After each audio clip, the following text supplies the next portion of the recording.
My husband died years ago. Every month, I sent his mother $200. Until one phone call exposed a truth I was never meant to know. The day my husband died, the world didn't stop, but mine did. I remember sitting on the edge of our bed, staring at the wall, trying to understand how someone who had laughed in that room just days earlier could suddenly be gone forever. The house felt too quiet, like it was holding its breath. Every sound felt louder, every silence heavier. People came and went with their condolences, their kind words blending into a blur. I nodded. I thanked them, but inside I felt hollow, like a part of me had been buried with him. In the weeks that followed, grief became my constant companion. It followed me into the kitchen when I made coffee for one. It sat beside me on the couch at night when the television played to an empty room. I learned quickly that grief doesn't arrive all at once, it comes in waves. Some days I could function, almost convincingly. Other days, the smallest things broke me. His jacket hanging by the door, a song on the radio, even the way the sunlight fell across the floor in the mornings, just the way he liked it. What hurt most wasn't just losing my husband, but losing the future we had planned together. We had talked about growing old, about traveling someday, about a quiet life filled with simple joys. All of that vanished in an instant, replaced by unanswered questions and a deep, aching loneliness. Nights were the worst. I would lie awake, listening to the clock tick, wishing for the sound of his breathing beside me. Sleep came rarely and never stayed long. Through all of this, I felt a strong sense of responsibility toward his mother. She had lost her son, and I had lost my partner. In my mind, our grief connected us. I remembered how kind she had been to me when we were newly married, how she welcomed me into the family. Even in my pain, I believed that taking care of her was a way of honoring him. It gave my sorrow a purpose, something to hold on to when everything else felt meaningless. Money was tight after his death. I had to learn how to manage bills, paperwork, and decisions he used to handle. Still, every month, without fail, I set aside what I could. Sending that money felt like keeping a promise one I never said out loud, but carried in my heart. It was my way of saying that even though he was gone, I would not abandon the people he loved. Over time, life slowly moved forward, though I never truly moved on. I learned how to smile again, how to exist in a world that no longer included him. But the grief never fully left. It just settled quietly in the background, shaping every choice I made. I thought I was doing the right thing. I truly believed that my actions were driven by love, loyalty, and respect for the man I lost. At that time, I had no idea that this very devotion would one day lead me to a truth that would change everything I thought I knew. After the funeral, when the house finally emptied and the phone calls slowed, I found myself thinking often about my husband's mother. She had lost her only son, the center of her world, and I couldn't imagine the depth of her pain. In many ways, I felt responsible for her well-being, as if caring for her was an extension of loving him. It wasn't something anyone asked me to do. It was simply a promise I made to myself during those quiet, heavy days of grief. The idea of sending her money started small. At first, it was just to help with groceries or bills, a temporary gesture until she found her footing again. She lived alone, and from what I knew, her income was limited. I remembered how my husband used to worry about her, how he would check in on her regularly, always making sure she had everything she needed. Stepping into that role felt natural, almost expected. I told myself that if he were still here, he would do the same without hesitation. Every month, I sent her $200. I marked it carefully in my budget, treating it like a fixed bill that couldn't be skipped. There were months when that money would have made my own life easier when an unexpected expense came up or when I felt the strain of doing everything alone, but I never missed a payment. Each transfer felt like an act of loyalty, a quiet way of saying that family didn't end with death. She would thank me, sometimes warmly, sometimes briefly. Her messages were usually short, but I didn't read into it. Grief changes people, I told myself. Everyone processes loss differently. I believed that even if she didn't express it openly, the support mattered. In my mind, It was never about recognition or gratitude. It was about doing what felt right. As time passed, this monthly ritual became part of my life. It gave me a sense of connection, a reminder that my husband's presence still mattered in the world through my actions. On difficult days, sending that money felt like a small anchor, something steady in a life that otherwise felt uncertain. It helped me cope with the guilt I sometimes carried, guilt for surviving, for moving forward when he couldn't. Years went by, and nothing about this arrangement changed. I assumed she depended on that money, that it was woven into her daily life the same way it was woven into mine. I never questioned it, never asked how she used it, never considered stopping. To do so felt unthinkable, almost like betraying the memory of my husband. Looking back now, I realize how deeply that promise shaped my decisions. It influenced how I spent, how I saved, and even how I thought about my future. At the time, though, it all felt simple and clear. I believed I was honoring my husband in the best way I knew how, by caring for the person he loved most. I had no idea that this promise, born from grief and love, would eventually force me to confront a reality I was completely unprepared for. For a long time, everything seemed normal, at least on the surface. I continued sending the money every month, and life moved forward in its quiet, predictable way. But slowly, almost imperceptibly, small things began to feel off. At first, I brushed them aside, convincing myself that I was overthinking. Griefs, after all, had already taught me how easily the mind could wander into dark places. Still, the uneasy feeling lingered, like a whisper I couldn't quite hear, but couldn't ignore either. It started with changes in how my husband's mother spoke to me. Her messages became shorter, colder.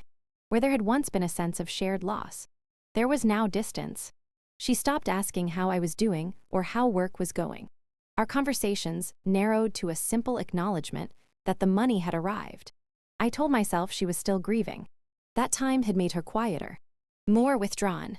I didn't want to assume anything negative about someone who had lost so much. Then there were the comments. Small, casual remarks that didn't sit right with me. Once, during a phone call, she mentioned buying something expensive, laughing it off as a little treat. I remember feeling a flicker of confusion, quickly followed by guilt for even noticing. It wasn't my place to question her spending. I thought the money was a gift, freely given. What she did with it was none of my business. But the signs didn't stop there. I noticed she never mentioned struggling anymore. In fact, she seemed more comfortable than before. She talked about trips, about renovations, about plans that sounded far beyond the modest lifestyle I had imagined for her. Each time, I felt a strange mix of relief and unease. Relief that she was doing well, but unease because something didn't add up. The strongest warning came when I faced my own financial stress. 1 month, after an unexpected expense, I hinted that things were tight for me. I didn't ask for help or suggest stopping the payments. I simply shared my struggle, hoping for understanding. Her response was immediate and firm. She reminded me how important the money was to her and how she depended on it. There was no concern for my situation, no acknowledgement of the sacrifice I was making. The conversation left me feeling small and oddly used. Even then, I tried to rationalize it. Loss can make people cling to what feels secure. I told myself, maybe she was afraid of losing one more thing. I wanted so badly to believe that my intentions were pure and that hers were too. Questioning her felt like questioning my husband's memory, and that was something I wasn't ready to do. Yet the doubts kept growing. I began replaying past conversations in my head, noticing details I had once ignored, the way she avoided certain topics, the way she never explained anything unless I asked directly, the way the relationship felt increasingly one-sided. Each realization chipped away at the story I had built in my mind. By the time I admitted to myself that something might be wrong, the feeling had settled deep in my chest. It wasn't anger, yet just a quiet, persistent sense that I was missing an important piece of the truth. I didn't know what that truth was, or how painful it might be. All I knew was that the promise I had kept so faithfully was beginning to feel heavier, and I could no longer pretend that everything was exactly as it seemed. The truth didn't come to me all at once. It unraveled slowly, painfully, in a way that made me question every decision I had made over the years. One evening, while sorting through old paperwork and bank statements, I noticed something that stopped me cold. The payments I had been sending every month were so consistent, so routine, that I had never really looked at them closely. But this time, I did the math. Years of $200 payments added up to a number that made my stomach tighten. It was far more than I had ever allowed myself to think about. That realization pushed me to look deeper. I didn't start out suspicious. I started out curious. I reached out to a relative I hadn't spoken to in a while, someone who lived closer to my husband's mother. I asked casually how she was doing, whether she needed anything. The response was hesitant, then revealing. She was doing more than fine. In fact, she was financially comfortable, far more comfortable than I had believed. She had other sources of income, support I knew nothing about, and savings that contradicted the image she had presented to me for years. At first, I refused to believe it. I told myself there must be a misunderstanding, so I asked more questions. Carefully, quietly, each answer confirmed what I was beginning to fear. The money I sent wasn't going toward survival or basic needs. It was funding a lifestyle she had chosen not to share with me. Trips, gifts, luxuries, things I had gone without, assuming she needed my help more than I did. What hurt most wasn't the money itself. It was the realization that my grief and loyalty had been taken for granted. I replayed our conversations in my mind, now hearing them differently. The firmness in her voice when she reminded me to send the money. The lack of concern when I struggled. The way she had allowed me to believe a story that wasn't entirely true. It felt like a betrayal layered on top of loss. I finally confronted her, my hands shaking as I made the call. I didn't accuse her outright. I simply asked her to be honest with me. The silence on the other end of the line felt endless. When she spoke, her words were defensive, not apologetic. She insisted that I had offered the money freely, that she never forced me to send it. That may have been true, but it wasn't the whole truth. She had let me believe I was her lifeline, and she had never corrected me. In that moment, something inside me shifted. I realized how deeply I had tied my identity to sacrifice, to putting others first, even at my own expense. I had been honoring my husband's memory, but in doing so, I had ignored my own needs and boundaries. The truth was painful, but it was also clarifying. It stripped away the guilt and confusion that had clouded my judgment for so long. I hung up the phone feeling numb, but also strangely awake. The story I had told myself for years was no longer intact. In its place was a harder, clearer reality, one that forced me to ask a question I had never dared to consider before. What did I owe? And to whom? After that conversation, I sat alone for a long time, staring at my phone as if it might somehow explain everything for me. My emotions were tangled anger, sadness, guilt, and a deep sense of exhaustion all competing at once. For years, I had lived by a promise rooted in love and grief. But now that promise felt like a weight I had been carrying far longer than I should have.